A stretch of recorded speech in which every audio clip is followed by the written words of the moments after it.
with Hayes, Noodles, and the O-Dog on TSN 1050.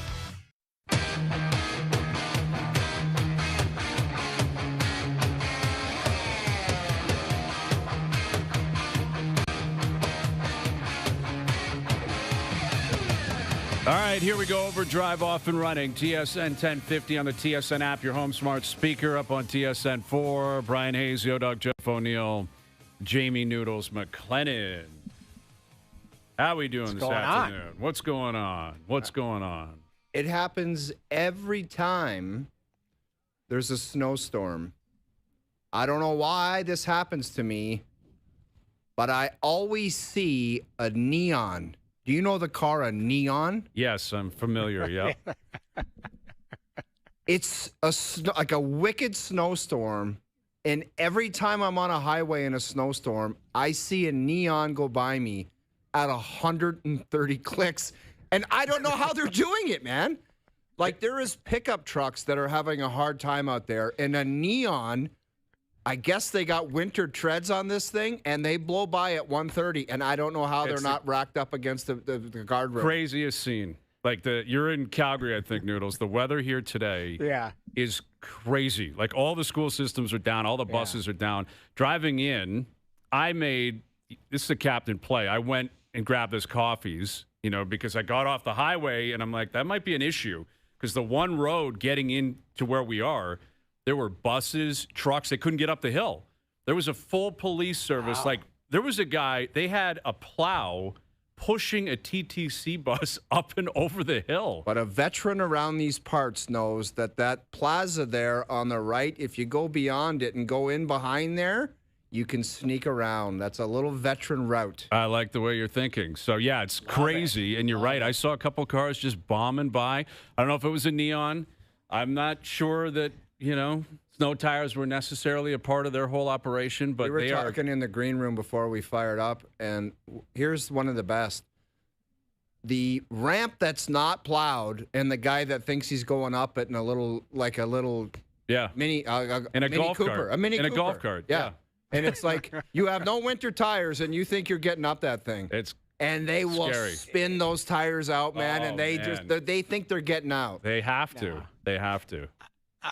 I got to be honest, though, and this isn't – I heard about the weather, and I saw it on the cameras and that. Everything is, canceled. But you're right. Like, there's always somebody who just doesn't care, just driving 120 in the left lane. And you're always – in your mind, you're hoping I don't come around the corner and they're wrapped around a pole, because you're thinking, okay, maybe there should be some karma that this guy has a little bit of an accident. But you don't want that. Like, you're scared for him as he drives by. Exactly. I had a scenario. It wasn't a neon, but it was a smaller car that decided last second to pull off the highway. And I'm behind him. Now, I'm taking my time, and I was aware, so I hammered the brakes. But how do you not have preparation for where you're getting off the highway? In weather like this, like at the best of times, you should probably know. But it is crazy in town. Polar opposite of what Vegas looks like right now. Vegas there's not a cloud in the sky. The Leafs are in town. Mitch Marner's obviously prepared to play his former team. And I'm driving in thinking, I wonder if he misses just the catastrophe that is this city when it gets crazy like this. No, you don't miss that. I would call my mom all the time. No. She'd be like, what are you up to? And I'm like, I just got off the golf course.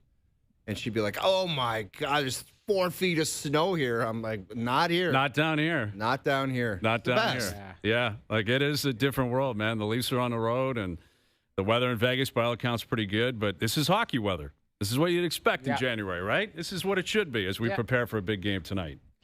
And I'm looking forward to it. I think the game will be good, too.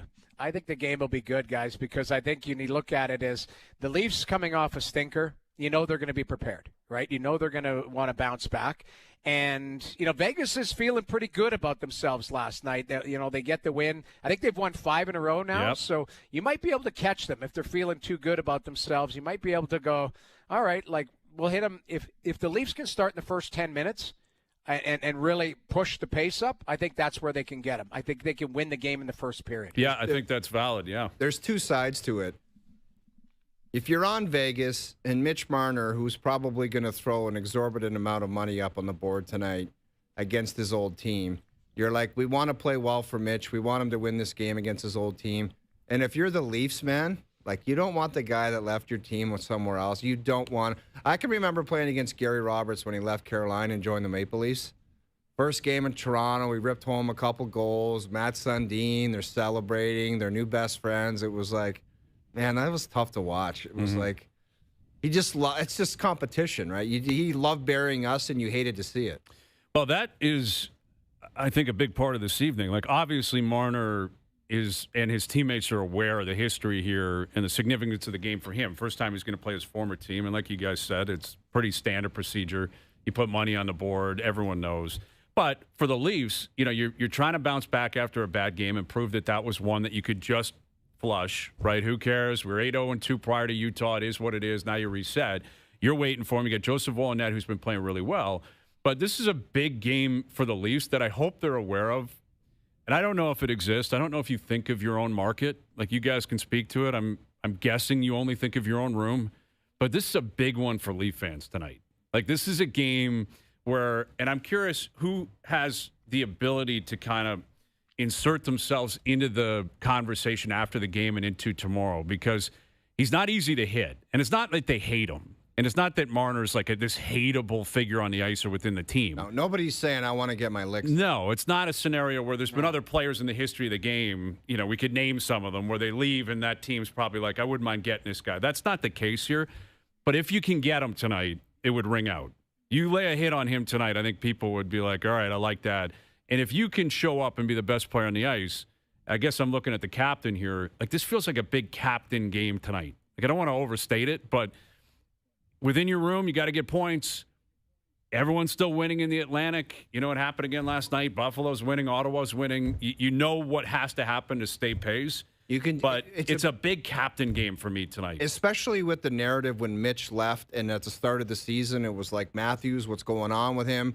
He needs Mitch. There's no Mitch there, and that took up a lot of oxygen for 20 games. Yes. So he could kind of have one of those nights where it's like, I'm still here. I'm the guy. You're not by my side, but I'm still going to get it done. So I completely agree with you. It's a massive night for him.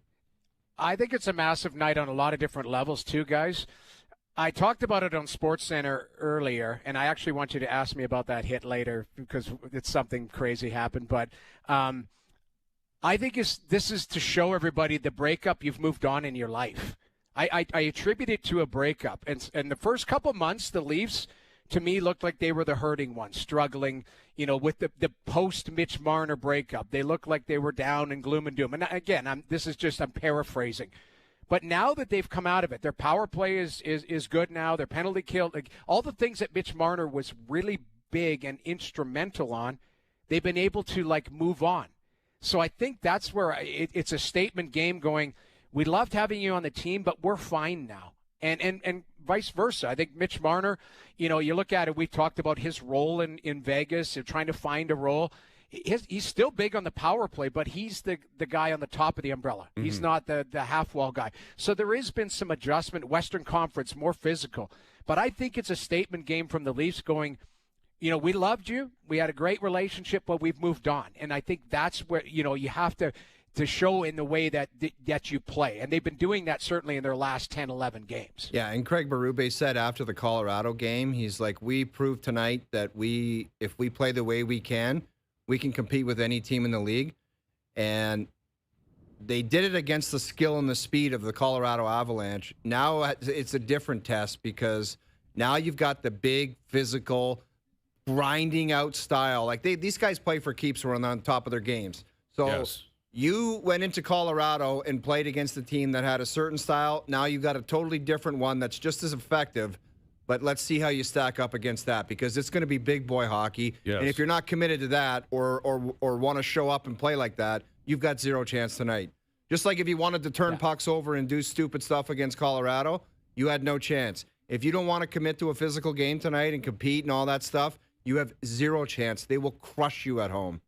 Yeah, Mark Stone's at the forefront of that. Like, he scored the OT winner. I think he had a few points last night. Like, his numbers, he is playing, man. Like, Mark Stone is playing. Yeah. Obviously, really unique Eichel. Player. One of the most unique players in the league. Like, if you just watched him skate up the ice, you'd say that's a fourth-line player that probably works hard and kills some penalties. Like, with all due respect, he's just his skating style is like wild. Yet he's so crafty. He's so smart. He fought Braden Shen the other night. His jersey's all ripped up. Like, he's just he's a hockey player. Dude, and Noodles saw it more than anybody because he was between the benches. That guy intercepts and pokes more pucks than anybody in the league. Like, he's just so good with that stick. Yeah. And he's on fire right now, and he's connecting with Eichel. And, like, Hurdle's playing. Hurdle was the player of the week last week, and he's on the third line in Vegas because they're playing Marner up the middle. Carlson's out.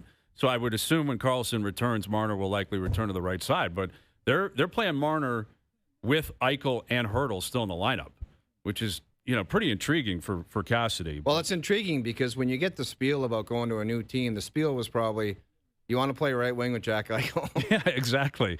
And yet Mark Stone is doing it. And can you blame him? I mean, Stone and Eichel, that's one of the better 1-2 punches in the league. But that's what a winning team does. There's not, like, feelings hurt and this and that. It's like, okay, we didn't kind of like the way that looked. I'm just kind of thinking out loud here. I don't know the specific reason. But we're going to put you somewhere else now. And whether you like it or not, you can chew on it because that's what we're doing. Yeah. Like, Marner Noodles played 16:35 last night. 16:35 and over 2 minutes on the power play. And he's usually a 24-minute guy. He is a guy for fun that would play 20-plus every single night in Toronto. But that's how their team is different. Like you said, they do it by committee. It's not, they never had a, core four. They never had, hey, we're going to rely on these guys to dig us a win or not. And win or bust with 2 or 3 players. That's how it's been in Toronto for many years. It's not like that now. It's more balanced. And I think that's what Vegas has been for many years. You look at their third line, their fourth line chips in. Their D were big and mean. Their goaltending was solid. Like, they're just a balanced team. So Mitch Marner doesn't have to play 24 minutes. They're going, hey, give us 18. Yeah. And give us 18 good minutes. That's it. Yeah, and that's it. Like, you look at the even strength last night in L.A. Again, it's a back-to-back, and I think it's a smart play by Cassidy. I'm curious what they do with him tonight. I don't think it's in their nature to just unleash a guy and say you're playing 25 tonight. Like, it's not house league, right? It's not fantasy sports. They're in it to win it, not just for Mitch Marner. But you look at the even strength numbers last night. Mark Stone played 5 minutes more than him, even strength. Barbashev played 6 minutes more than him, even strength. Like, that's not what Mitch Marner would be used to. Yet, the checks are still coming in every 2 weeks. And he would probably say to the coach, I can be more effective if I play 22 minutes. Right, exactly. And he ripped one home on the power play, as the quarterback last night. He walked right down Broadway and he scored, and he's up to 11 goals on the season. But his numbers across the board, like for Leaf fans that are just checking in, he's going to score 18, 19 goals, 80, 85 points. Yeah. It's not off-the-chart stuff. That has that depth. And that's their history, too. That is their history, and he's a piece of the puzzle that's just going to contribute and help them win. For sure. He doesn't have to be Marner and Matthews got to go out there and get it done if the Leafs are going to have any. There's a big-time difference, man. Yet, what about the Leafs tonight, Noodles? Like, I expect Matthews to play 23-24 if they're going to get a win on the road. 25 in Colorado. Yeah, and he was great, and they needed him to do that. But that's what you need out of your top players. Toronto's a little bit different. They have the balance a little bit more recently, now that Lawton has kind of entered the conversation of being a good player again. I think he's settled in and you're getting contributions from McMahon and, even Cowan looks a little bit more comfortable. Like, to me, you are getting more. But I come back to it. The Toronto Maple Leafs, it's Austin Matthews. I don't say Austin Matthews and Willie or bust, but that's your top players. It's a star league. We heard DeBoer yesterday. He said, your top players aren't going, you're screwed. He goes, you're out of a job. That's what he basically said.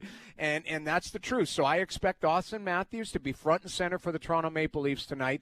If they're going to win, he's going to factor in it somehow. Yeah, I think it's a big captain night. We don't say that too often, and for obvious reasons. Tuesday night in Utah isn't a captain night. I guess it could be back-to-back. How do you represent? I thought he played pretty well. But this one just feels like it is a high-profile game. It's a big game. And Vegas is a really good team. They've won 5 in a row. And, we said prior to this trip, you want to try to get 4 or 5 points. This is your third game in 4 nights. Joseph Wall is playing tonight. I can't imagine he plays Saturday. I'd like him to because he's been one of the best goalies in the league the last few weeks. He's been phenomenal. His numbers have been great. Yeah. But Yeah. we're getting back into a lot of travel, a lot of play. Joe Wall goes tonight. You probably commit to Hilderby on Saturday night. And Stolarz was back on the ice today. Like, he's on the trip, and it sounds as if there could be a breakthrough on that front at some point. Ray Ferraro will join us in about 10 minutes. Ray's there for ESPN calling the game tonight. So the game's on ESPN in the States. It's on TSN4 up here. John Harbaugh to the Giants reportedly for $100 million. 5 years, $100 million for a coach. 20 sheets a year. That is more. That's McDavid plus Scheifele. Yeah.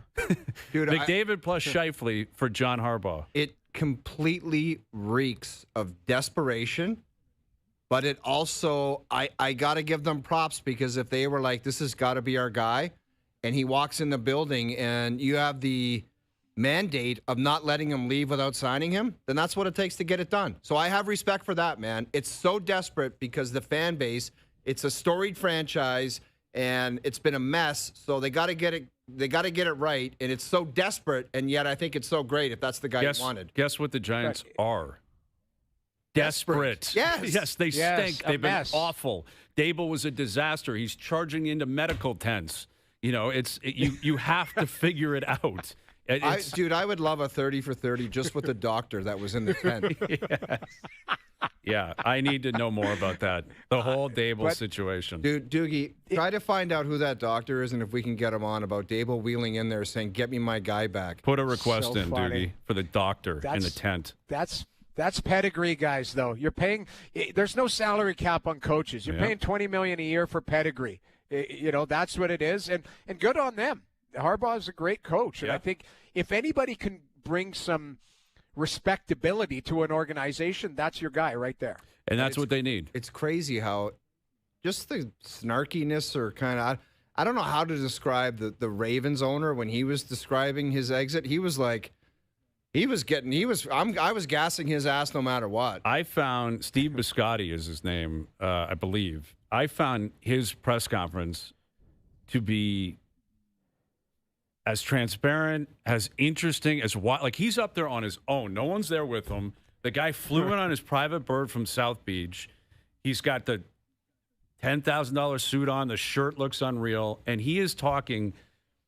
He's just letting it fly. Like, he could not. He's 100. I believe he owns 100% of the team, which is also a power move, man. You own a football team, and it's just you.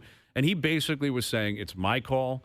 I got the power. I called him because I wasn't going to waste his time. He's out of there. To your point, he's like, what if they won the game? He's like, we would have been around here for one more week. He was That gone. was the answer that really got me. One more week.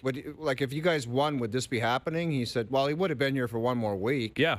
And he said, you know, if Lamar wants to be involved, you can be involved. You can jump on my bird or get yourself up there, but it's going to be a long day, and you're happy to have you. You know, which he can make that call. The GM probably doesn't want Lamar maybe in there. The owner's like, he can be in there. But he also said, Lamar not making the call. Like, I'm making the call.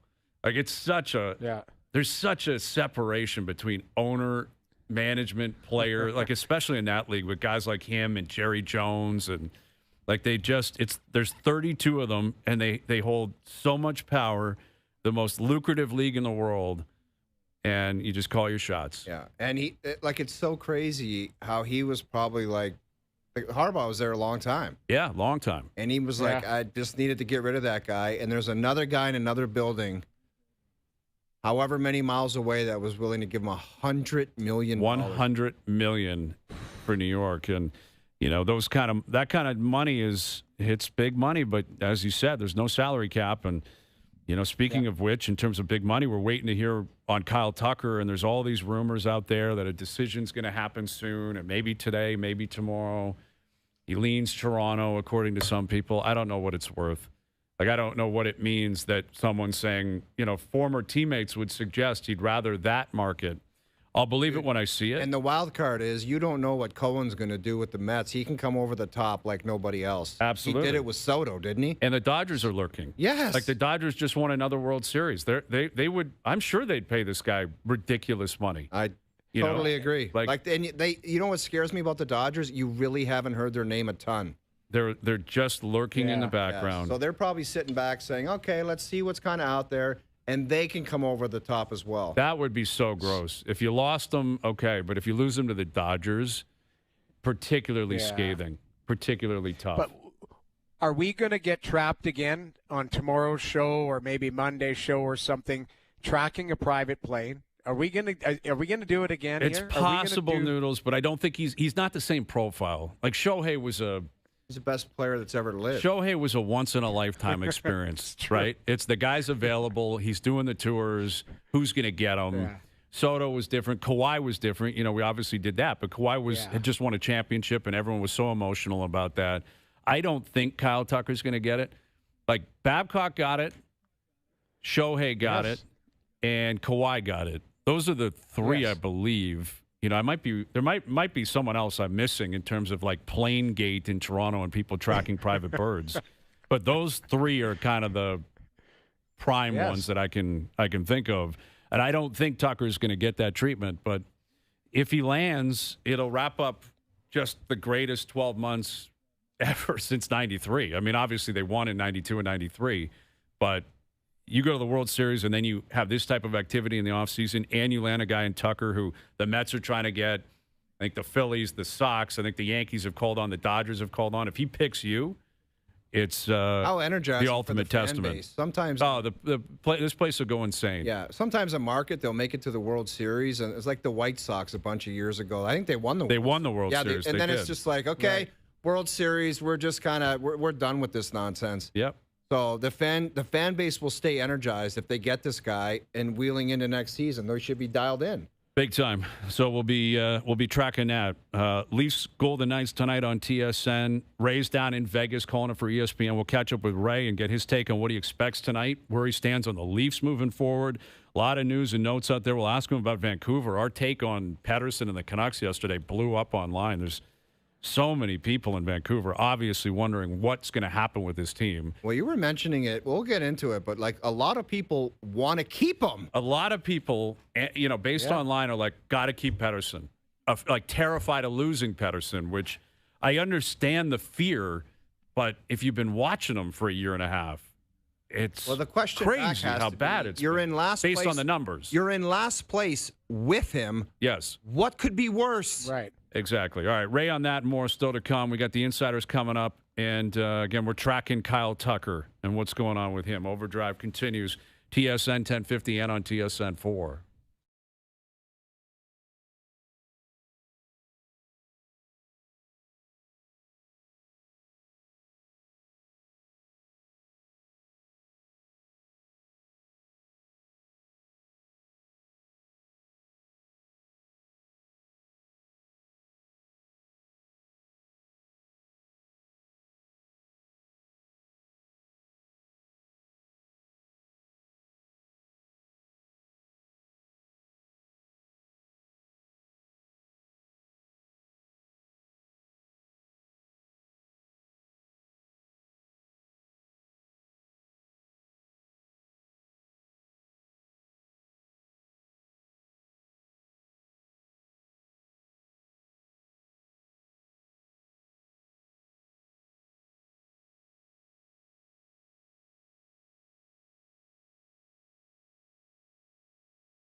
Scotty's Tournament of Hearts on TSN.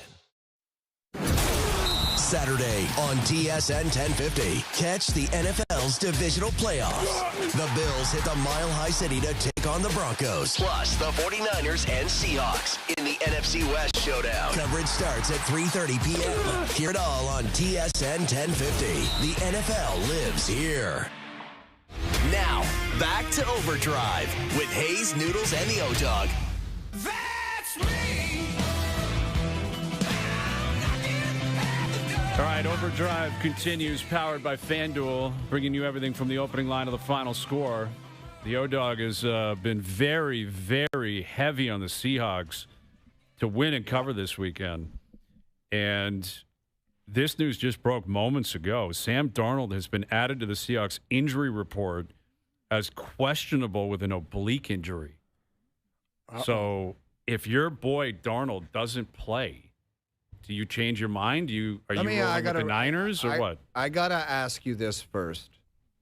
Knowing his history, what's the first thing that came to your mind when you just heard he's questionable? Are you suggesting he won't play? Or that if he plays poorly, he's got possibly seeing ghosts. Built-in excuse.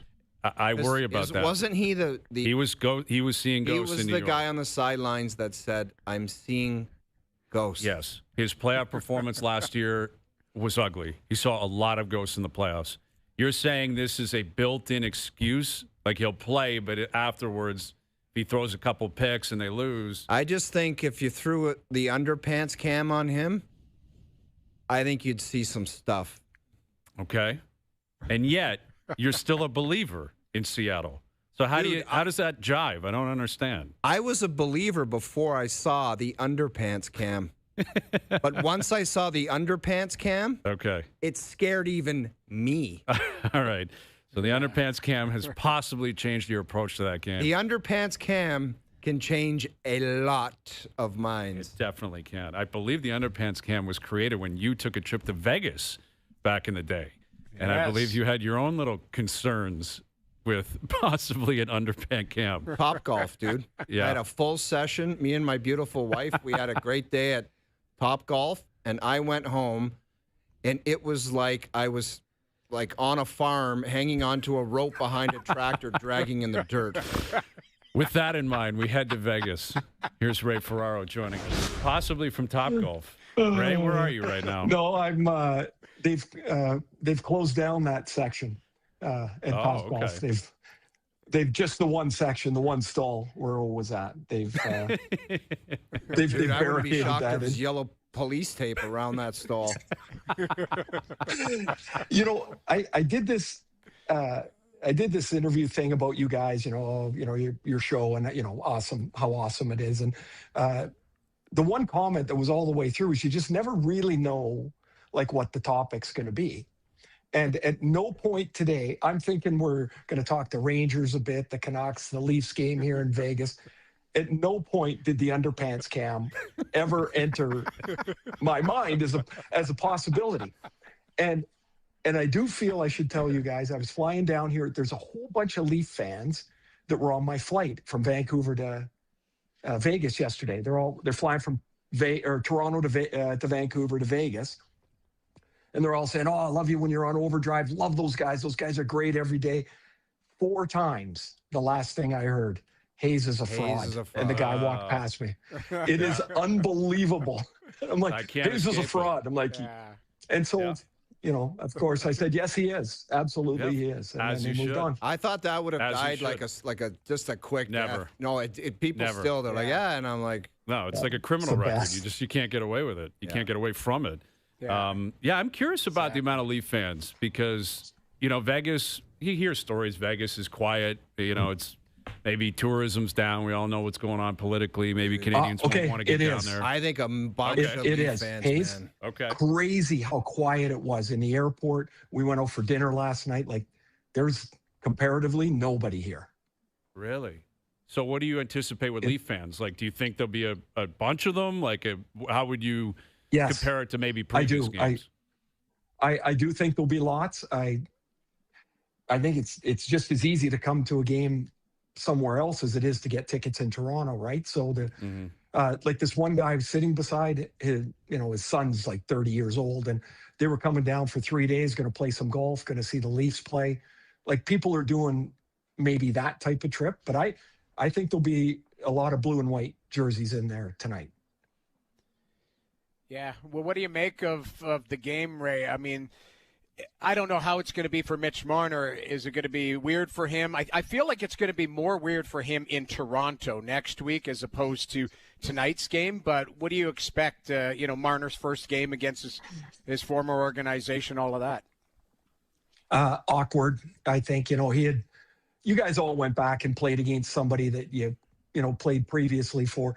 He has had such a major part, all of his life has been really kind of around the Maple Leafs and in Toronto. And now he's got a completely different life out here. And he's had a good start, but an odd start. Now he's playing center a lot this month. They lost William Karlsson pretty much for the year. Jack Eichel was out for a long time. And, so he's in the middle. He's in a new conference. He's living in a new place. I think, like Drager was telling me, it's snowing where you guys are. It's Big beautiful time, yeah. today here.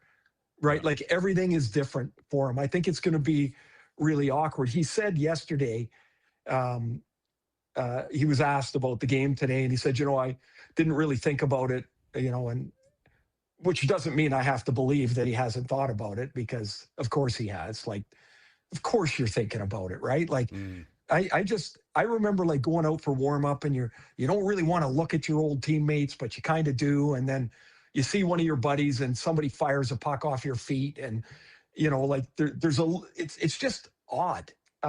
It's just odd.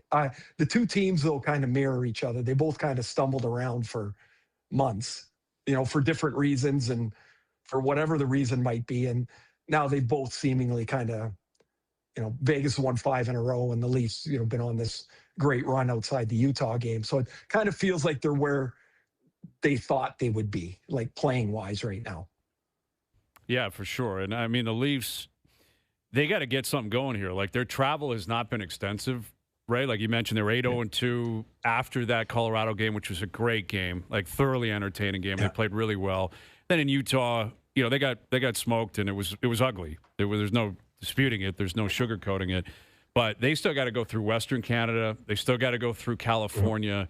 They got a lot of 3 and 4 nights in 3 different cities coming up. I mean, it's going to be a challenge, but they are playing much better. Do you have one thing in particular that has changed, in your opinion, when you watch them play today compared to a month and a half ago? Matthews. I don't really care whatever else has been going on or what's better now. And the goaltending's been really good. And, they're getting a little more play out of the edges of their lineup, like that, before Robertson got banged up, like that line had given them a little bit of something. All those things matter. The power play's been better, of course, since they changed maybe their approach when Savard was let go. But we've talked about this before. I don't know sometimes if those guys realize how outsized their importance is to their team when they're that good. Like when Matthews was average, the team has no chance. The other guys can do what they want, but he's a star for a reason. And he does things other people can't do.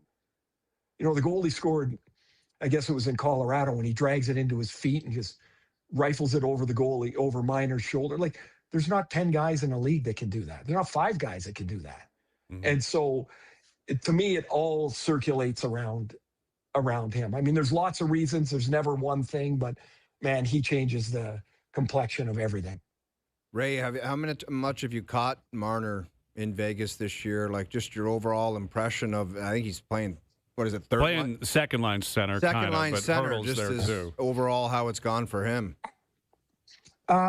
It's funny. It's different because he doesn't play 24 minutes a night. He doesn't kill penalties like he was killing penalties in Toronto. Cassidy coaches a different game. It's more like a top 6, bottom 6 thing. And so like their bottom 6 guys kill penalties and the top end guys get out at the tail end of the penalty kill. So he loses a little bit of the flow there. I do think he doesn't look as as bold with the puck for certainly early in the year, but all of that is, I think, probably tied to change. I don't like. Oh, I'm trying to think, because Noodles, you would be different as a goalie, but like you were always in the East, right? Oh, like you never got out west, like right. No. So when I went conference to conference, I'm like, my God, the games are totally different. Like it was just, they're different teams. The style was different. I don't know. It was all different. And then I'm sure when he got out here and he went on his first road trip, he went, holy, this is not like the East.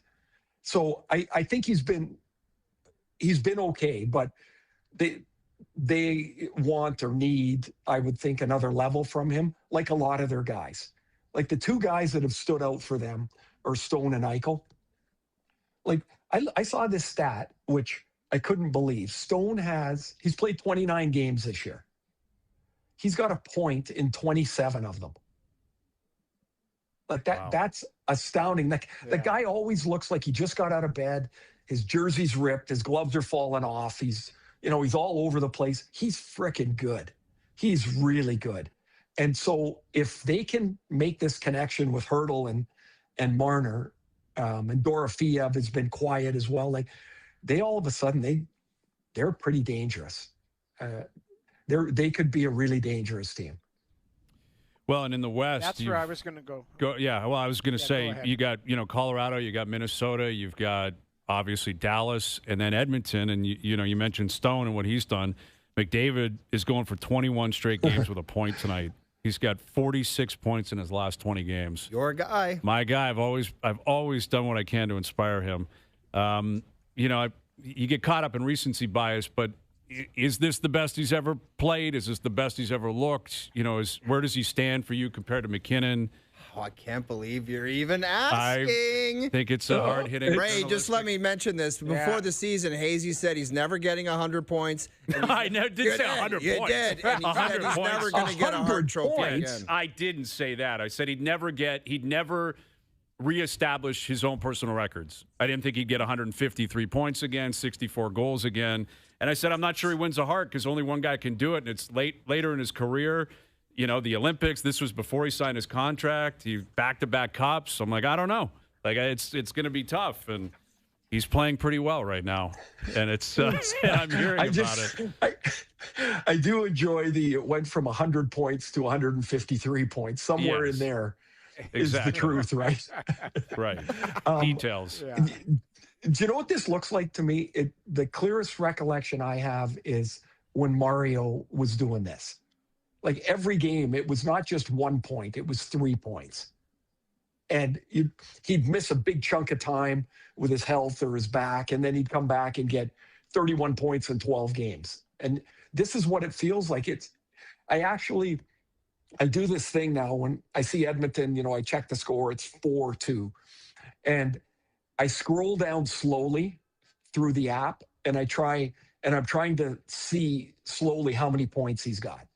I don't know why I do this. It's kind of entertaining to me. I'm like, oh, he's got 1. Oh, look at that. He's got 3. Like who's more valuable?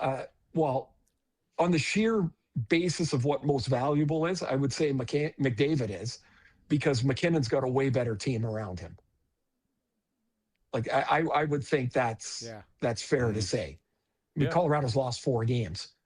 I don't know. If you stick me with either one of those guys, I'd be pretty happy on my team. But what he's doing now is just like nobody even comes close to this. It bothers me that. Well, no, actually, that's not your take, Hayes. So I like it. No. Well, when he only gets 1 point, I'm like, man, that's a win for me. Only one.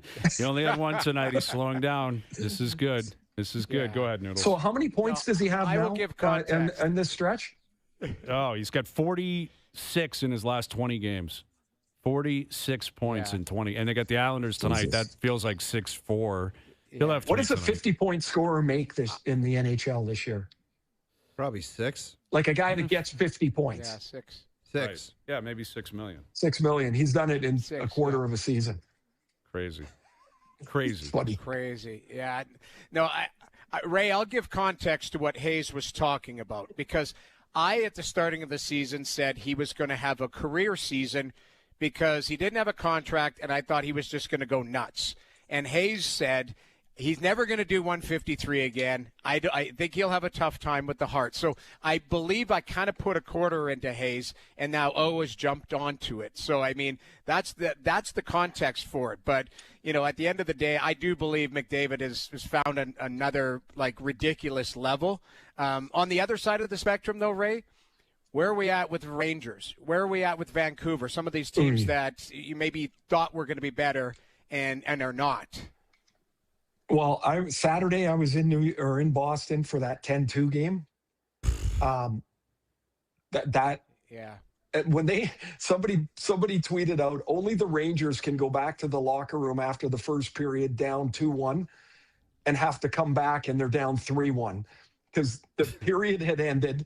They reviewed a play with 30 seconds left that went in. They had to come back on the bench and they were down another goal. That defense, like Adam Fox wasn't playing, right? That defense in that game was the worst defense I'd seen this year. It was staggering how bad it was. And then they go home and they lose. Last night, Ray, with Ottawa in town because it was atrocious what they were doing in their own zone. So I don't understand how the wheels have totally come off there. I thought they would be a little bit better than average. I had them right on the cusp. I think just outside the playoffs. I didn't like the construction of their D. I thought like they're going to have a tough time getting out of their end. They have one puck mover, and that's Fox, and he's hurt. They're a mess, man. They look dejected. Well, it was 10-2. Of course they looked dejected, but like they looked like there was no fight, no pushback, no energy. They just came on the ice, went off the ice. It was just like a merry-go-round, right? And then they sit down and Boston would score again. Like the one kid there, who's Nadinov, got 4 goals. You'd think at some point, like somebody's going to be angry enough to run into the guy. And it didn't happen. He had 4 goals. Zacha had 3 goals. Minton had 2 goals. Like it was a point night. Pasternak had 6 assists. Yeah, crazy. They're in a spot too because Panarin is a free agent at the end of the year, and it's apparently not very easy to get a team that he would move to.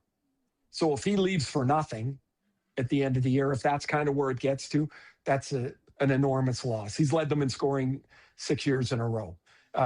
As for, so I don't know how they fix that, to be honest with you. Vancouver, I mean, you're 32nd for a reason. Noodles, were you doing the game in Ottawa the other night? Yeah. And, I mean, they give up all kinds of shots. They got their defense is a bunch of kids. Besser's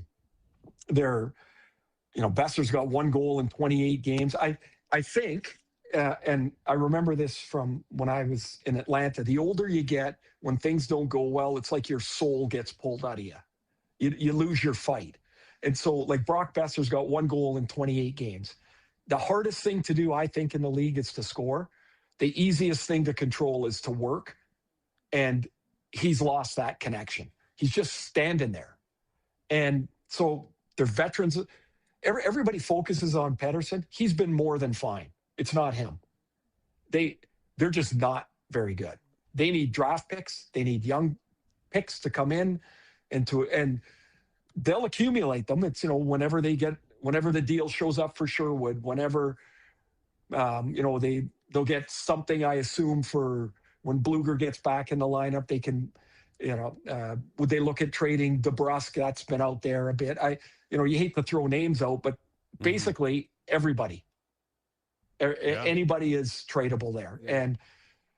And unfortunately for them, there's no quick way to do it. They got to get younger. They got to get faster. They got to get more skilled. And then they got to get some experience once they get younger. So that's the road in front of them, I think. Yeah, that's trouble. But, they haven't been great for a while. They had that one great year a couple of years ago. And I get the impression Canucks fans are kind of ready for it because they feel like they've maybe been through it to an extent for a while. It's funny, though, Hayes. They're ready for it, but then all they do is bitch about how bad the team is. Like, the only way you can go through it is to be that bad. Remember, I don't know, how many years is this for Matthews, but remember the year before? Yeah, worst how team bad in the league. that was? Yeah. And Awful. and it was terrible to watch. But you have to hope. Like, Toronto was fortunate that number one pick was him. Like, San Jose sucked, and the number one pick was Celebrini. Like, they got lucky because those are generational standout players. Yeah, and then the Rangers had the number one pick, and they got trouble. I was just going to say, like, what are you going to? You're the worst team, and that's what the number one pick is. It's there's a lot of luck to the whole thing too. You can do it perfect. Yeah, big time. Oh my God, that was a tough one. That was a tough one. Yeah, and I'm glad that Edmonton never got a chance to get a redo on that. Right, like after they wasted that pick, never again would they win a lottery. I can't believe that Hall, Nugent Hopkins, Yakupov, and then they get McDavid. 4 lottery wins in like 6 years. And in the midst of that, they get Draisaitl at number 3. Exactly. Yeah, waiting not bad. for them. Yeah. Pretty good stuff. All right, Ray, well, enjoy yourself tonight. It should be electric in Vegas. I'm looking forward to seeing how it plays out, and we'll do it again soon. Now, Thank are you for this. you on the panel tonight? Is that why you're dressed up? Oh, yeah. I'm in here on the panel with O and Dregs, the whole 9. It's going to be rock star stuff this evening. Yep. His underpants cam you got is alerting. lucky. You got lucky though, Hayes. The game's a little earlier tonight, so you're right. Otherwise, it'll be late for you. And I want to pass along my condolences to your Packers. That was a really difficult loss for you. And I want to say I did not giggle knowing your anguish.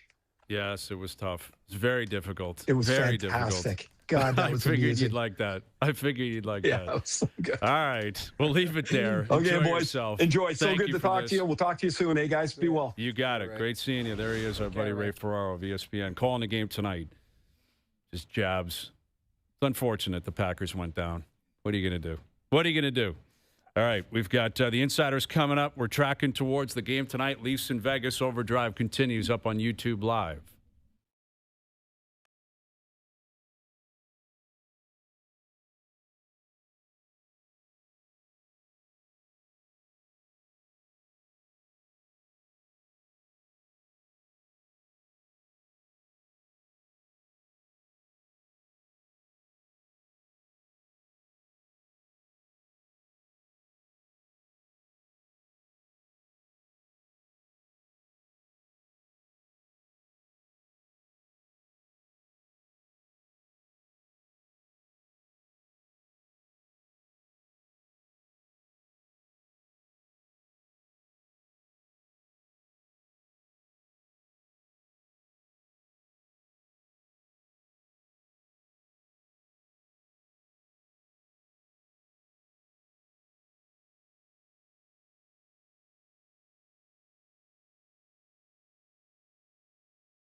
Now, back to Overdrive with Hayes, Noodles, and the O-Dog.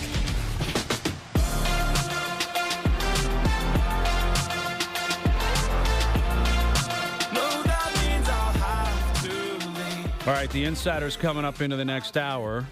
John Harbaugh looks like he's going to the Giants. Sam Darnold banged up. Likely plays, but you never know. Kyle Tucker rumors, Bo Bichette rumors. Doesn't feel like baseball weather outside. Got to be honest. Biggest snowfall we've had in a long time here. I think Bobby Manns came out last week and he said he wanted to set a deadline on the free agency, and he didn't. He doesn't want this anymore. He wants it to be kind of like a free agent day, which is kind of. I could see that. I mean, that's where baseball is going. Yeah. You know, they're looking for events. They've changed the way they've done the trade deadline because they want to drop dead date, make it a big moment.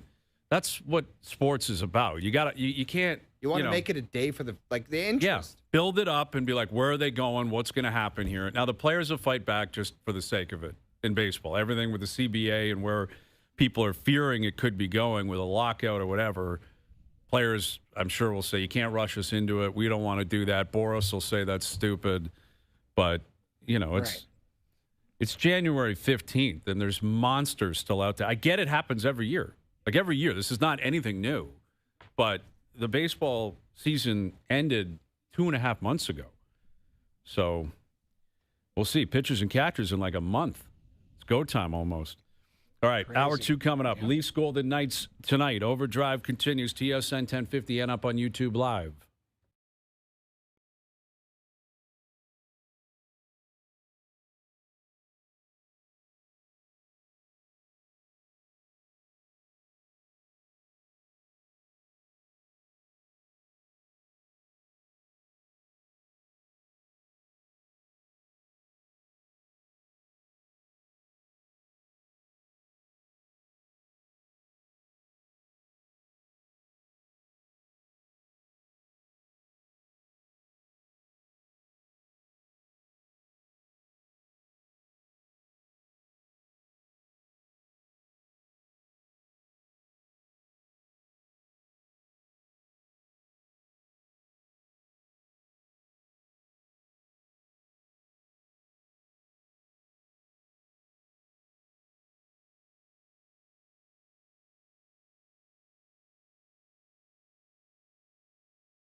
This is OverDrive with Hayes, Noodles, and the O-Dog on TSN 1050.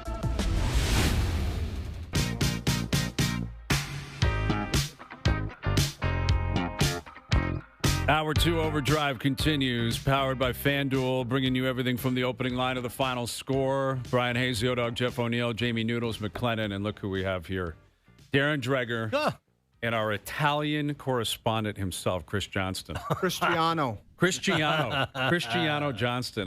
Did you enjoy yourself over there, CJ, in Italy, or what?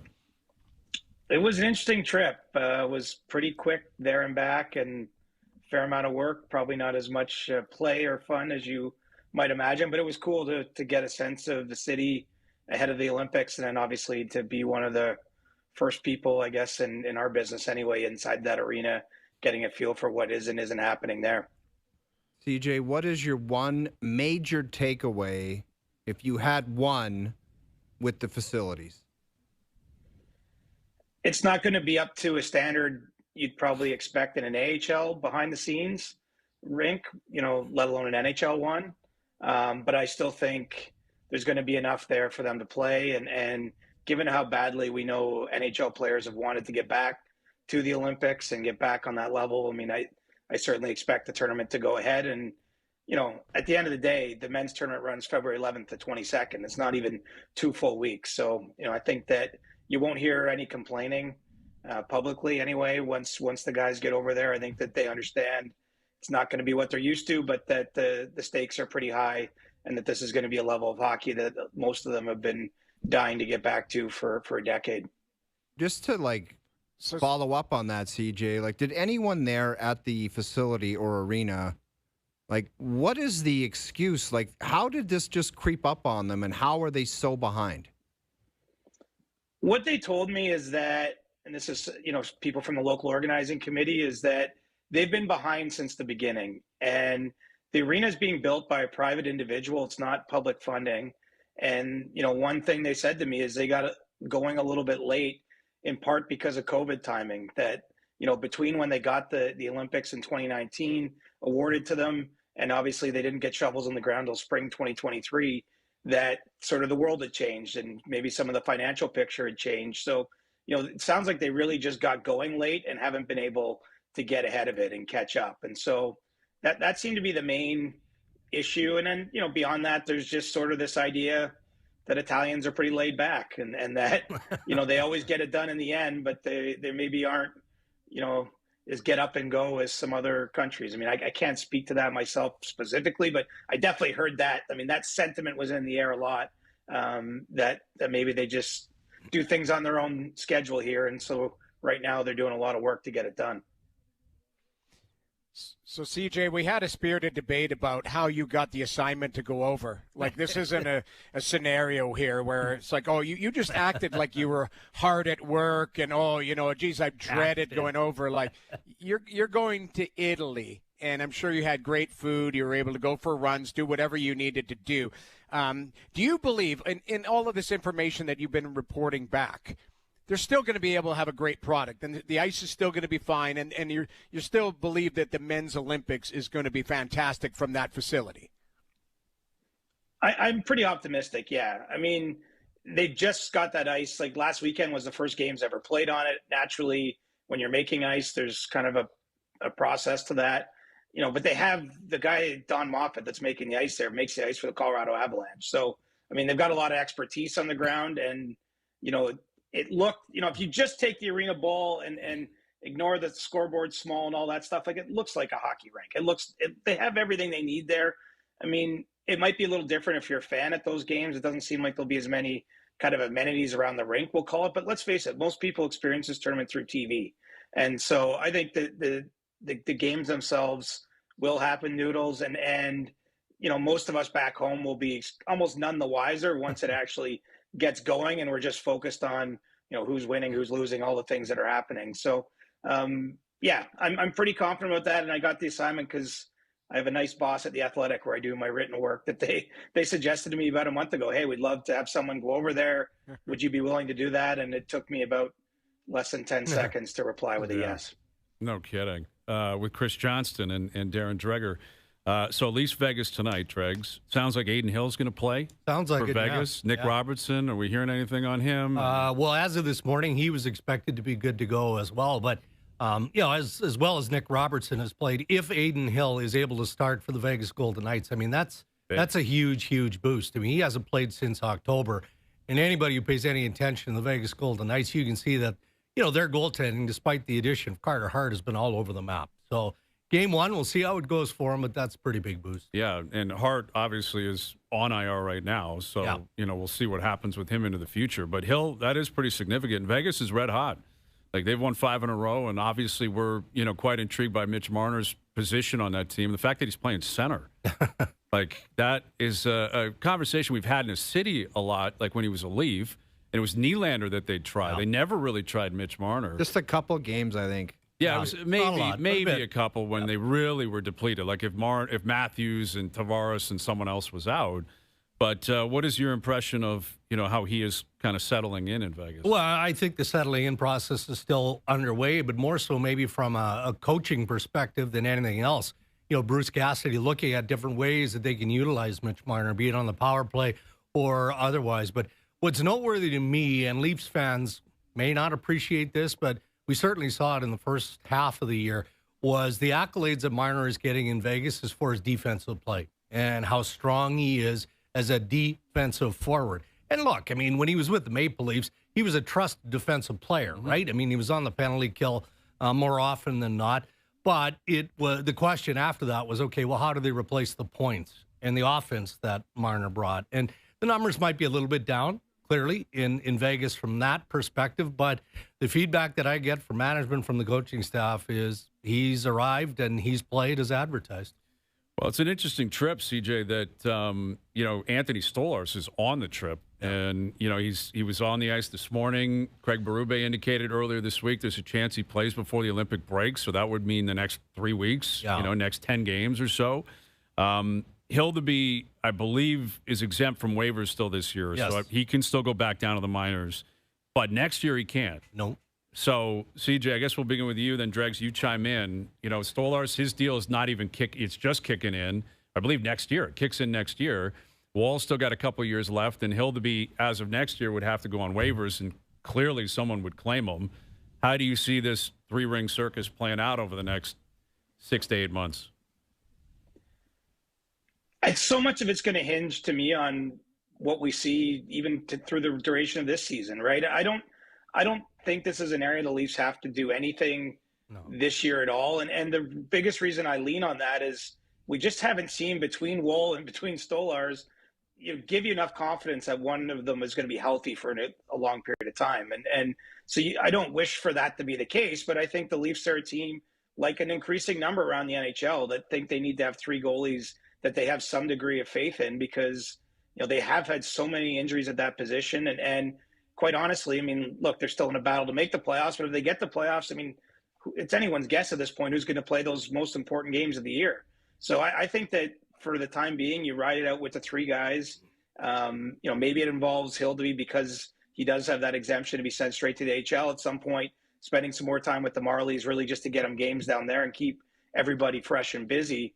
But I don't think you make any decisions at all before the off season, unless something really unusual comes up. But I've seen some people start to talk, the Leafs trade a goalie before the deadline. I just think there's way too much risk in that, given their own history at that position with those guys. And so, maybe in the off season, that's a more relevant point of conversation. But, right now, I think they're just trying to get them all healthy and playing. Yeah, I tend to agree with that. And I can appreciate the speculation around the idea of trading one of those 3 guys, only because the Maple Leafs don't have a whole lot of tradable. It's an asset. It's an asset. Absolutely. And, maybe it's too much of a luxury to consider, okay, well, let's wait until the offseason and see what comes our way at that point. First, they've got to claw back fully into the playoff picture. They're in the conversation now. I don't think, to CJ's point, that they do consider a trade unless somebody blows their doors off between now and March 6th. But they do have to get Anthony Stolarz healthy. And despite the fact that he's with the team, the information I have is that probably best case scenario, unless something magical happens, is end of the month, right? they'd like to get him back into some practice time, and they don't have the luxury of practice time. It's few and far between. So maybe a whisker before the end of the month, but that's what they're projecting in Stolarz. Yeah, it's because we do talk a lot about the lack of assets that they have, right? Yeah. Like Cowan, the way he's playing right now, I'm not trading him unless I feel very good about a return. Danford, we'll see, but they don't have a lot. They don't have picks coming up. Oh. So, like, I could see them being enticed. Right. And, Noodles, you can chime on this. Like, who would have value around the league? Hildeby's younger. He's cheaper. Stolarz' deal hasn't even kicked in. He's older. You know, Joseph Wall, I don't think they'd move off Wall. I would think it'd be Stolarz or Hildeby if they made a trade. Yeah, I think, I mean, for me, it would be Stolarz because Hildeby is still up and coming and he's cheap. Yeah. Stolarz, they just signed. But I don't think they'll move either one of them. But I look at Stolarz. Could you not put him for 2 weeks or maybe a week of conditioning with the Marlies, get him some games there, get him some practice time there? Like, I know you want to be around the team. Yeah, that's what I was thinking is, you know, there's a different schedule with the AHL. You could probably get him a few games and you don't have to force feed him in with the big club and get him feeling good. But it is a good sign that he's back on the ice. But I also do believe that they're slow playing it with him. And there's no guarantee that he's going to be back. I think it's still a ways farther away than it looks. Put it that way. Yeah. Well, it's crazy with these goalies. Like Linus Ullmark now, I guess he's back in the locker room. You know, his stuff is back in the room, and he's around the team. And yet, I'm curious. You know, CJ, you can go first. Like, it's such a sensitive topic. You can't have Travis Green asking him every day when he's going to play, right? I think next week is like he'll be back in the. They're hopeful that he'll be back next week. Like he'll play. He'll immediately step in and play, or just be around the team. Well, I'll be back on the ice next week. Like, I mean, with the team next week. Now, whether or not they believe he's available or up to speed enough to jump into the crease in an NHL game, I don't know. It's but crazy, that's Dregs, because you obviously, like we saw with Joseph Wall, it needs privacy. You need time, step away. But if you're Ottawa, it's like, if you're going to come back into this locker room and put your gear on, like, we desperately need you. Like, we need you to be better. Yeah, you got to be. What? No, we need not you. just Period. back. Yeah, we need you. Period. Like they're in desperation mode where they need a save. So it's like it's a really difficult situation where it's like you need your time, but if you're going to come back, how soon can you play? Because we need you to play. Agreed. Yeah, there's urgency there for sure. He wasn't away as long as well, guys. You know, like you look at Joseph Wall, it was like a month or more that he was totally away from the Leafs. I mean. Yeah. Ullmark was at games. He was at a game actually with a goalie coach from Europe that he's used in the past. So, I mean, his absence isn't as long. And so I think that as a result of that, there's probably less of a run up to get him back into the net. But it's been an unusual situation really right from the moment he left the Sens. Right. And honestly, the reason they brought in James Reimer, I mean, they looked around the league. There wasn't a heightened level of urgency from Stales' perspective, but they like the idea, given the experience factor of Reimer, the personality of James Reimer, that on the short term, he can help Marylainen, but longer term, he'd be a real good partner. They believe he'll be a really good partner for Linus Ullmark. So that put him, believe it or not, a notch ahead of, say, Laurent Brossoit, whose injury history, I think, spooked the Ottawa Senators. But it was more about the support role of James Reimer than anything that attracted him. With Darren Dreger, Chris Johnston. So, the Vancouver Canucks and Jim Rutherford doing an interview, I want to say with the Province this week, and basically Ian McIntyre, I think. Was it Ian McIntyre? Okay, and I think he said, you know, effectively everyone's available right now. And I saw you on Insider Trading, Dreg's talking about Elias Pettersson, and we had a conversation about him yesterday, and we had Ray on last hour, and Ray's obviously very close to the Canucks, and he said he's been playing fine, like he's been playing okay. But he's getting paid a lot of money to just play okay. And 11-6, Yeah. Like, what would the market look like for him? Thin. I got to believe that. Yeah, it has to be. I mean, cap space is everything, right? And so there's been whispers around. Look, I believe the Carolina Hurricanes, as an example, do still have interest in Elias Pettersson. They do. But they probably had more interest a year ago. 2 years ago would have had more interest. And what has to go back? Well, that's, for me, you know, Vancouver wouldn't have interest in Jesperi Kotkaniemi. Why would you, right? I mean, at best, he's a third-line center. At best, you know, even though they're still weak up the middle. He has 2 years remaining. but I think they'd be okay taking Kotkaniemi back from Carolina if Pettersson is going the other way, because he's a boatload of years and a ton of money remaining on that massive contract extension. So I think he's still going to be a tough sell. Yeah, that's what's complicated, right, CJ? Like he is, ever since Quinn Hughes left, it's basically him as the face of the franchise. Besser's been there for a while. Demko's still there. But it was Hughes, it was JT Miller, and it's been Pettersson. And the idea of having to look at it like we got to get out from underneath this as opposed to acquiring pieces, I think that's wise. I don't think people in Vancouver would want to hear that, but I think that's smart. Like if you're going to launch into a rebuild and it's going to take you years, I think you got to start there. Like you kind of got to get out from that contract and reset your books. Right, but I think there's also still a little bit of a thought in the back of management's mind that if we trade this guy, he's going to pop somewhere else, that he's going to get back. And that doesn't mean you don't make the trade, but I think it's in their minds at least. Do we give him more runway to try to play a little better? Like, shine him up a little bit because, exactly what Dreg says is right now. I mean, this is probably as low as his value would ever have been as an NHL player, just because you've seen such a prolonged stretch where his production's been down. He still has all that money left on his deal. I do think that there's a bit of risk reward in there. But when I look at some of the teams that have made trades for centers, I mean, the flip side of this conversation is we'll go and tell you about all the teams in the league that want a center and can't find one. And, sometimes you have to take a bit of a risk. It wasn't an obvious choice when the Capitals traded for Pierre-Luc Dubois a few years ago. Mm-hmm. He was similarly not in a great spot. I know he's been injured this year, so it's maybe not a perfect comparison, but he was a big part of the success they had last year in Washington. And that was kind of a trade that maybe had some risk. There was a lot of money left on Dubois' contract, similar to what you see with Pettersson. And so, I think that the Canucks can wait, but you're right. I mean, look, if you're going to do the rebuild thing, there's a couple pieces that got to go. It's the short-term guys with UFA status, like a Sherwood, who we've talked about. And then obviously, I think a symbolic move would be moving on from Pettersson and really closing the chapter on that book of the last 5, 6, 7 years in Van. Yeah, no kidding.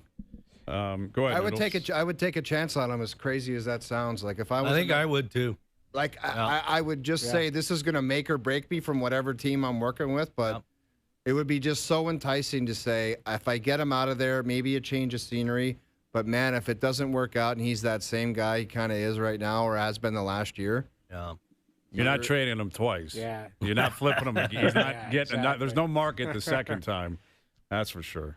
Yeah. I wanted to ask both guys, and you can both weigh in. At what point do you see a shoe drop? And what I mean by this is there's so many teams that are kind of hovering around the playoffs. Is there going to be a major move? Because I talk to teams all the time, and it just feels like they're waiting on something, and they're waiting another week to see if they're either in the hunt or out of the hunt and all of that. Because to me, I'm sure you guys get it, trade chatter. I feel like teams have 3 or 4 in the barrel, but they just haven't pulled the trigger yet. Yeah, I think that's right. And the chatter is picking up, and I think it's picking up because most teams are either in the middle, have just completed, or just going into their scouting meetings, right? And, I think of the St. Louis Blues. I know that they're in scouting meetings this week. We know how surly Doug Armstrong is right now with his group. He's just flat out unhappy. Well, he's a gunslinger. So there's a general manager that we know he's been active to this point. So I'm real curious to see what some of the names look like, aside from the guys that we normally talk about around St. Louis. So I think St. Louis is going to be a hot spot. Calgary, we keep waiting for something to happen there. I mean, it's all around Rasmus Andersson, and then it shifts to Nazem Kadri. And I'm going to talk a little bit about Blake Coleman on insider trading, because you can appreciate why a number of teams are calling on Blake Coleman. Sure. I mean, he's a good player. He's got the pedigree of a champion.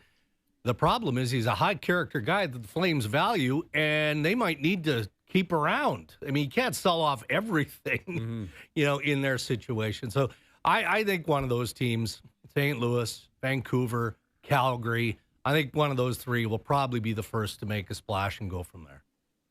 CJ? The other part of it, too, is when you're this far out, there's a bit of it's like a waiting game. Like it's almost a game of chicken sometimes, because the teams that have something to sell, I think it's natural to assume the next the best offer is still to come as you get closer to the deadline.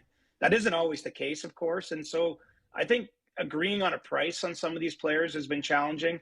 That's certainly the case in Vancouver, where they're even more open for business this week, as Dregs reported on Insider Trading on Tuesday. But they've been open for business in a smaller way since December anyway. And I think that they've engaged in an extensive amount of trade talk on their guys.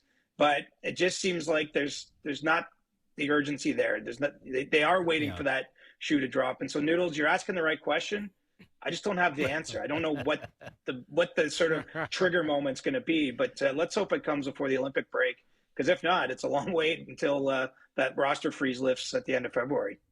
Right. Well, and you look at the two Canadian teams that are pretty comfortably in, Edmonton and Montreal. Like you talked about Calgary and Vancouver on the other end of the spectrum. Do we picture those two teams being hyperactive? Like, I would assume Edmonton will do everything they can. I don't know how much they have. Montreal's got a lot of picks, prospects. Yeah. They've done it right. Like, if you're in Vancouver, I think you look at Montreal and say, let's try to do that if we can. Yeah. The Habs are in a position where I would think if they wanted to acquire someone, they could basically acquire anyone they want. Yeah, I mean, Pierre has talked about this, and I'm sure that they are one of the teams that have that appreciation for Blake Coleman, right? But are you willing to overpay? Are you willing to pay a premium to get that piece? Because that's what it's going to take for Craig Conroy to consider it. They'd like some help up the middle of the ice. Is it even possible that they look at a Nazem Kadri with the Calgary Flames, right? The market is thin at center ice. It is, especially when you're looking for guys who can comfortably play number two. Kent Hughes has been looking for those type of players for months, and he has the assets. I mean, they've got a good young prospect pool that they can dip into, but you can't be crazy either. Just because you have a want and you have the assets doesn't mean you have to overpay. But I can see Montreal being active soon. Yeah, they're an interesting team right now. There's no disputing that. All right, boys. Well, it's going to be a fun one tonight. Leafs Golden Knights, bunch of games in the NHL. Yep. Great seeing you. CJ, great to have you back on Canadian soil. We'll do it again soon. Thank you for this. All right, boys. Have a good night. There it is. Chris Johnston, Darren Dreger at TSN Hockey Insiders as we continue to motor towards puck drop tonight. Leafs Golden Knights. We'll get back into that, among other stories around the NFL. We're waiting on some Kyle Tucker news. Any minute now. Any minute. I wonder if this weather affects him, right? If he's watching the news up here. Although in the spring and summer, you don't have to concern yourself with that. And again, other news and notes as we plug towards the divisional round in the NFL. OverDrive continues. TSN 1050 and on TSN 4.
All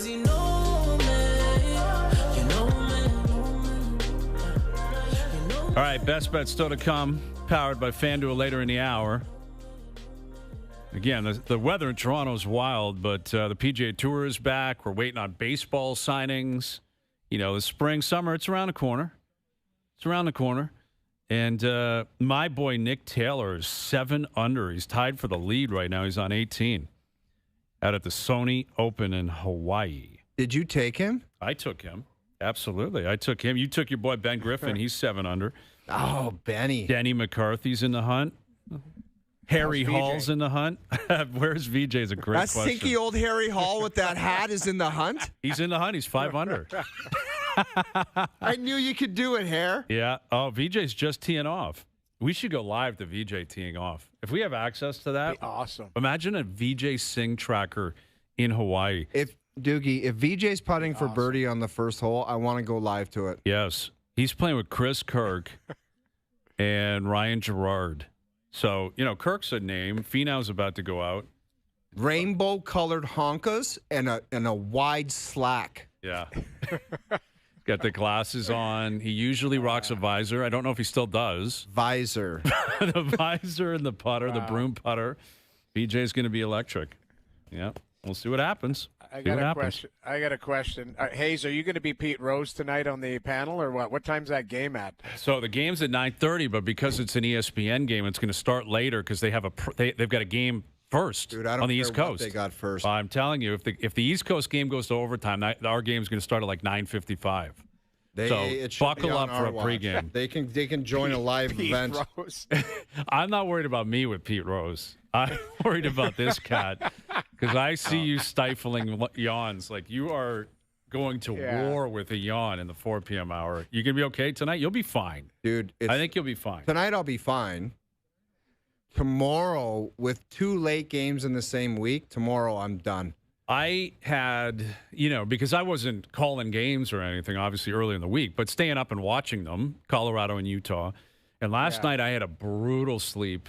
And my kids actually had school today. Very rare in the GTA. They actually, and it was pretty greasy. We sent them because other kids on the street weren't going. No one was going. But here was my thought process. My wife had a hair appointment. She's like, I'm going. And I was like, I got to have a shutdown here. I had a brutal sleep. It's been a late week, and I got a late night tonight. So the only reason your kids went to school is so you could shut the mill. Basically, so I could shut the mill down. Lord. Yeah, and I shut it. Wow. And I haven't had a daytime nap in so long. And my wife came home and gave it the roast out. Was wondering, when they walk in the house and, hey, hello, and I'm like, oh, here we go. And I did the upstairs nap, too, like right back in bed. It was like an old school lights off. And she came in and was like, what is happening in here? Like just a little shutdown. Got a late game. ESPN could be a late start. Right? I don't think a wife hates anything more in life than seeing their man having a nap. I really don't. It's on a short list. It is on a short list, especially if they're busy and just doing stuff. You better get up, man. Well, we got a tournament we're going to this weekend, so it was a big, it was a packing. We got a lot going on, so we'll be fine. Like I got a couple of texts and a couple of emails from people that they're on buses, like driving all over the place, going to tournaments. Like old school, young kids, U10 teams, like we're off to Montreal. We're grinding it out. We got to get there. Like, you got to do it, right? You're committed. You got a tourney this weekend. The old should we go the night before routine, which probably would have happened. That, again, can't happen because I'm doing the panel tonight. So we got that, and it's going to be quite the scene. Quite the scene this weekend. Well, it should be all cleared out tomorrow. I think it'll be okay. You'll be done. You're probably good to go super late tonight, but your kids don't want to. Well, I'm doing the panel, and then I'm doing the show tomorrow. We got the show tomorrow, so I'll roll in late, and we'll figure it out. But big tournament, big weekend this weekend, big hockey weekend. Where's the tourney? It's in Cambridge. So it's not a long trip. Didn't you already go to Kitchener? Yeah, exactly. We've had our 2 away tourneys. This hotel we're staying at is 7 minutes away from the previous one.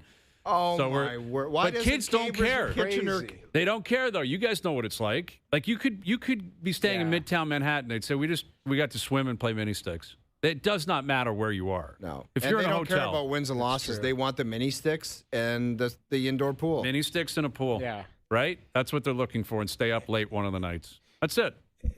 And the parents just want to drink too. That's the problem. You get a bunch of parents. We were on a trip last year to Buffalo. One of the parents, I think I told you guys this. One of the Italian parents brought a cooler and was cutting salami up in the lobby. Love was that. cutting salami and cheese for everybody in Love that play. in the lobby. Yeah. It's unreal. I think it's a veteran play. Unreal. Another guy has a cooler full stacked of light beer. There's that dad. And then there's the dad that has the brown liquor in his room. That's when it gets dangerous. And when he just kind of leaves for a bit and comes back, and you're like, he's got more of a glow on than 20 minutes ago, the last time I saw him. Yeah. Like the and his pit stop in the mustache room. goes yellow, and he comes back. He's ready. Yeah. The pit stop in the room. Yeah. That's when it changes. But, it's always early games. There's a great meme I saw about the 7 a.m. semifinal, which is what we had last time. We were in the semifinals, 7 a.m. So, it's a big weekend, too. You got Leafs in Winnipeg and got football games on Saturday. Like that Bills game's at 4:30. I'm finding that game. I don't care where I have to be. Yes. I'm watching that game, and I want to watch the nightcap, too. Right? And this Darnold news, he said he's going to play. Like Sam Darnold spoke. Which concerns me more because of what you said earlier. He said he just felt something. It's like you didn't need to announce it. No. You didn't have to go on the injury want your report. opponent knowing that. Yeah, you don't have to. You could just, and I know the NFL is strict with injury reports and all that, but a player, if he doesn't say anything, no one knows his oblique is feeling a little bit off. No. So Sam Darnold may not have had the greatest practice. Something tweaked, and he's like, I got the game of my career this Saturday. At home, divisional rival against the Niners. You're the 1 seed. You're favored to come out of the NFC now. And out of nowhere, a little oblique. Throw me on the injury list. It just concerns me a little bit. It concerns me a little bit. A lot for me. Yeah. But I'm still heavy. Yeah, I'm heavy on the Seahawks. You're still going heavy on Seattle. Okay. Well, Al's brother will join us tomorrow, and we'll figure that out. And a lot of Giants fans in Toronto. I know Matt Caw's a big Giant fan. The Grappler, a big Giant fan. Very happy about John Harbaugh. And if he's going to New York, it opens up the door. Like, who else is going to get hired? Mike McDaniel flying around. I guess he was on his way to Nashville in some crazy suit and was spotted in an airport on his way there to test out the Tennessee Titans gig. Yeah, and they got a young quarterback, Cam Ward. We'll see. They took him first overall last year. But I think this Harbaugh to the Giants decision, there he is. That's pretty elite, man. That's South Beach, right? Like that's Mike McDaniel. He's dialed in and ready to go. That's a pretty sharp suit. I actually like that. But Harbaugh basically is saying, I like Jackson Dart. Like, I think that's what he's saying here. I also like $100 million. Yeah. But he had the pick of the litter for the most part. And I think they probably would have liked to see him in Tennessee with Cam Ward. They would have liked to have seen him with, a number of different places. Don't you think $100 million kind of cancels out? Like we've been talking all week about the connection with the quarterback to the team you're going to. Doesn't $100 million just put the blinders on everything? Like $100 million, man. It helps substantially. I mean, this guy's been making a lot of money. 63 years old. This is it. This is your last dance, more than likely. If you get fired in 3 years, you're still stuffing $100 million in your jeans, and that's enough. But what it does is it puts pressure on Dart. Like, he's got to be the guy because he's leaving before Harbaugh. Put it that way. If Dart doesn't work in a year or two, he'll say, get rid of this guy. I need a different quarterback. I need my quarterback. But I think the $100 million obviously factors in. But I think him choosing New York would suggest he likes what he sees, and I can understand that. He's a big athletic kid, Jackson Dart. He's got an arm, and we'll see. They got to get going. New York's been pretty ugly for a while. And, like, the whole New York sports scene in general, the Knicks are good. Yankees are good. This Rangers story is crazy. Like, they're chanting fire Drury at the Garden. Yeah. Wow. And I don't blame them. It's really awful in New York. Like because we're talking about the Jersey situation, right? With no trades getting out, and the Rangers did it first with Kreider and with Trouba. Wasn't their system? Wasn't their plan like we're just going to put you on waivers? Like they had and they did. But remember, it got out how they wanted to trade them or they wanted them to waive it, and it really got ugly there. Yeah, it was Barclay Goodrow that they started with that. Remember, it was Goodrow that they sent to San Jose, and then it was into Kreider and Trouba. And like, there's been a turnover there, but the team hasn't gotten better. And honestly, as we talk about it all the time, Shesterkin injury, that's it. Like that, he's a superstar, and he keeps them above water. I love Jonathan Quick. He's a Hall of Famer. It was outrageous what he was giving up last night against Ottawa. The goal that got him pulled after the 6th was a straight shot from the point, like just straight in. I didn't know what was going on. I felt bad for him because he's been hung out to dry here. That team, you heard Ray, that team stinks on the back end, like awful. And that Panarin, people talk about him. I know he's a point leader in that. Dry hair again, just floating around out there on the wing. I'd be careful with that one. I agree. Hair. I think they took their last gasp when they went to the conference finals against the Panthers a couple of years ago. They won the President's Trophy, I believe. They went to the conference final against the Florida Panthers, and they lost that game, that series. And it was like after that, it was game over. Lafreniere was so good that year and in that series, I haven't heard his name once since. Well, that's the problem. Lafreniere has been a bust as a first overall pick, and they paid him. That Capo Caco was second overall, and he's not even there anymore. They took him with a second overall pick. But what was the rush to, like, they just had to get rid of Trouba. They had to get rid of Kreider. Yeah. It's like the guts of their team got ripped out, and it was like, okay, what do you got now? Well, I think, when you get a new GM, listen, they ran Jeff Gorton out of town, which was, in retrospect, the dumbest thing that Dolan could do, but that's who we're dealing with, James Dolan. And Dolan... Yeah. Who knows how he's going to react? He might wake up one day and just say, you're out. But obviously, Drury, I don't know if he sold them on some plan, whatever. But when you get a new GM taking over for a GM that had kind of already started that rebuild and was building them in the right direction. Remember, they sent that letter out. It's going to take some time. That was Gorton. I think John Davidson was still there at that point. He was. Yeah, Gorton leaves. Montreal picks him up, goes, thank you very much. Like, we'll take this guy. He knows what he's doing, clearly. And Drury ends up getting a gig. I'm sure he sold Dolan on that. It's like, you got to get rid of this guy, got to get rid of that guy, got to bring in new blood in this area, that area, whatever. So once you commit to a plan, and that's how you get your job, you got to follow through on it, but it's completely fallen flat. And you got Mike Sullivan there, who's a win-now coach. Exactly. Like, he left, he ran his course in Pittsburgh, very much like Mike Tomlin. It's kind of crazy, the parallels between the two. Cup winners, champion, revered, but it was like, it's time now. We got to move in a different direction. And, the Rangers picked him up. He's not interested in a rebuild or anything. And they went out and got JT Miller and just strapped the captaincy on him. Well, dude, that guy's taking some serious heat right now.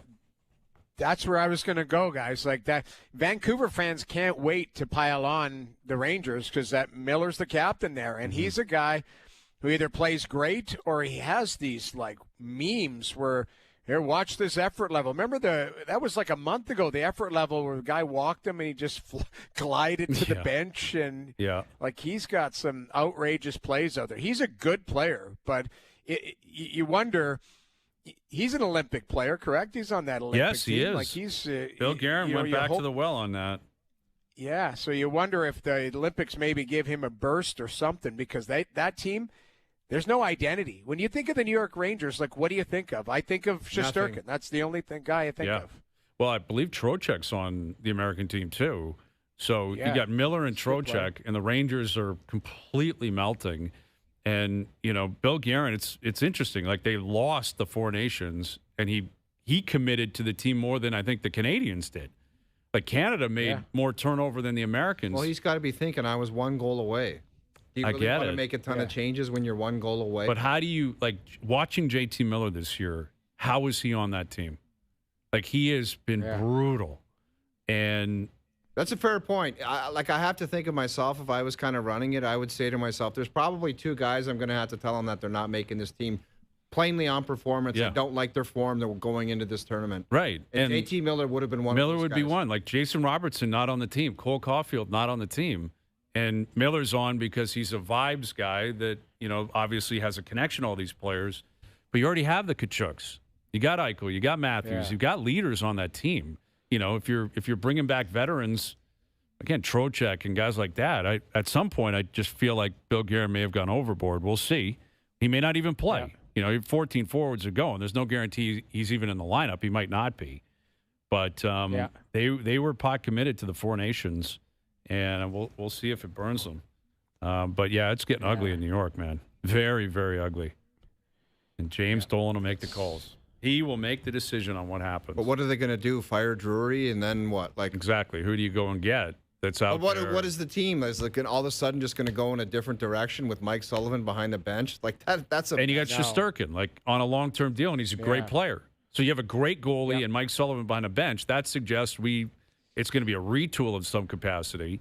But I don't know. It's ugly down there. All right, Leafs Golden Knights tonight. We'll come back and get to our best bets on that game and tee it up one last time before we get closer to puck drop tonight.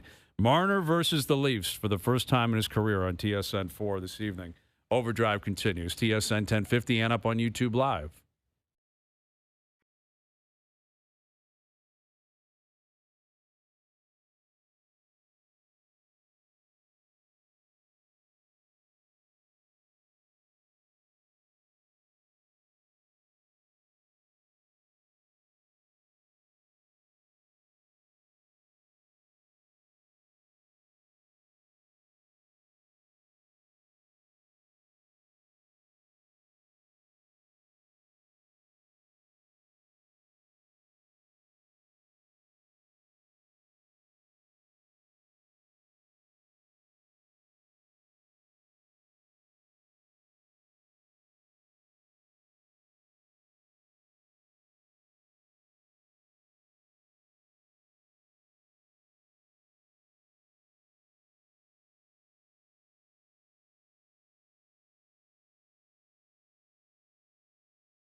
Saturday on TSN 1050. Catch the NFL's divisional playoffs. The Bills hit the Mile High City to take on the Broncos. Plus, the 49ers and Seahawks in the NFC West showdown. Coverage starts at 3:30 p.m. Hear it all on TSN 1050. The NFL lives here. Now, back to Overdrive with Hayes, Noodles, and the O-Dog. Just keep it safe with me. Anything you say will always stay with me. No matter what it is, it wouldn't make. All right, Best Bet's coming up. Don't forget to submit your audition tape to become TSN 1050's unofficial correspondent at the Players' Championship. We're not just sending you to the players. You're getting inside the ropes access. You'll be walking side by side with the players at the players. Maybe VJ Singh will be there. VJ probably playing in the players. Got to think he's there. Does he have a score update on him? I know the look has been looked at by you. Yes, that was sent in the group chat. Do we have that picture that we can post of VJ? He's 2 over. Okay, doubled the first hole. Yeah, he's 2 over through 1. VJ's not off to a great start. Come on, disappointing. Dude. I picked you, VJ. Yeah, come on, VJ, get cooking here. But head to tsn1050.ca to submit your audition tape. Recreate iconic calls from the players. Make up your own masterpiece from your own favorite moment. And someone's going to win a once-in-a-lifetime golf prize pack that includes flights, hotels, spending cash, tickets to the hospitality house, 18 holes of golf down there, inside the ropes access. Unbelievable. This is your shot to be 1050's correspondent. Go inside the ropes at the players, courtesy of the PGA Tour. Courtesy of the Tour. So that's who's hooking this up. Why can't we go with these people?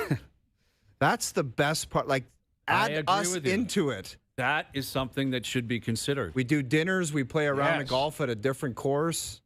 That's a great call. Like, it's almost a grand slam. It is a grand slam. I know courses down there. We could have a great time. Okay. I think we might have to talk to the PGA Tour about that. And 1050 and TSN. Awesome. Yeah, we'll see. Right. What is it, in March? Middle of March? Yeah. Perfect timing. It's the perfect time to kickstart everything. I like that idea. I like the way your head is spinning right now. Yeah. I like it a lot. All right, Leafs in Vegas tonight. And I'm curious, we talked. There he is. There's VJ. He's wearing a glove with the broom putter. And he's got a flat brim cap on. Look at the shoes. Joe from the Bridge is slowly moving south. Let's see the soles. Look at those white honkas. That's 3 inches of sole. I love it. DJ's feeling it, doubling the first hole. The fans in Vegas, it's going to be loud tonight. I'm curious how the home fans support Marner. If they're thinking of, it's a loud building. We've all been there. Well, it's going to be interesting because this is not a shot at Vegas fans, but it's like, are they aware of all of this buildup and the vitriol and everything about Toronto? Do you think that they're fully aware of what the hell's going on? They have to be. I would think. I just don't know what the coverage is like down there for that. The Golden Knights are playing well. Aiden Hill is returning tonight. That'll be a big story. Mark Stone, their captain's playing great. So Marner, it was a big story in the summer, and I'm sure it was a big story when he first started there. You got to believe it's a story down there. I mean, for sure, but not to the same level as up here. No. It's nowhere close. It's not front.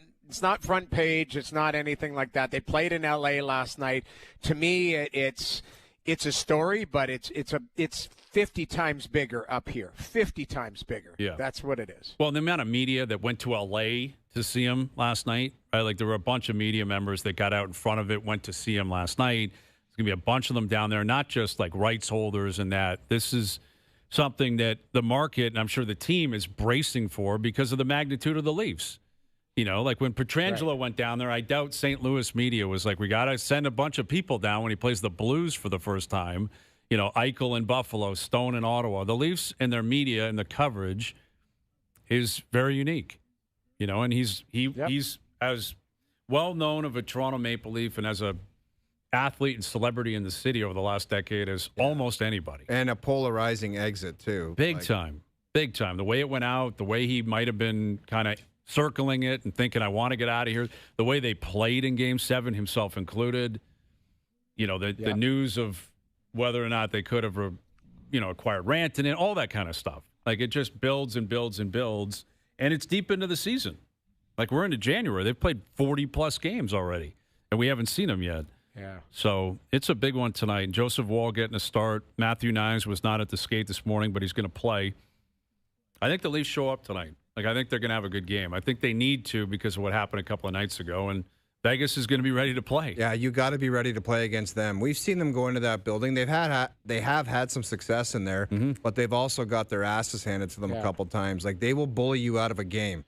So we talked about it earlier. Yeah. This is not the Colorado Avalanche. They're not going to be zooming around a million miles an hour, but they are going to play a heavy game, man. Those guys are monsters. Gord Miller talks about it every time this game happens. Their defensemen are gigantic. Yes. Yep. And it's a big team overall, so you got to be committed. Got to be ready. Got to be ready. Best Bets powered by FanDuel. Make your picks and assemble a same-game parlay in seconds on the FanDuel Sportsbook app. Leafs paying plus money. I'm going to jump on that. Austin Matthews, anytime goal scorer tonight. There's your parlay going into the game. Best Bets powered by FanDuel. Same-game parlays around the NHL are available on the FanDuel Sportsbook app. Please play responsibly, 19+, physically located in Ontario. All right, boys. Well, let's see what happens tonight. It's going to be a fun one breaking it down tomorrow. Thanks to everyone behind the scenes for helping out. We appreciate it. Everyone for tuning in today. TV, radio, podcast, web, and, of course, up on YouTube Live. Every show up on TSN's YouTube channel. We're out of here. Enjoy your evenings. Enjoy the games tonight. We're back tomorrow at 4 p.m. We'll chat then.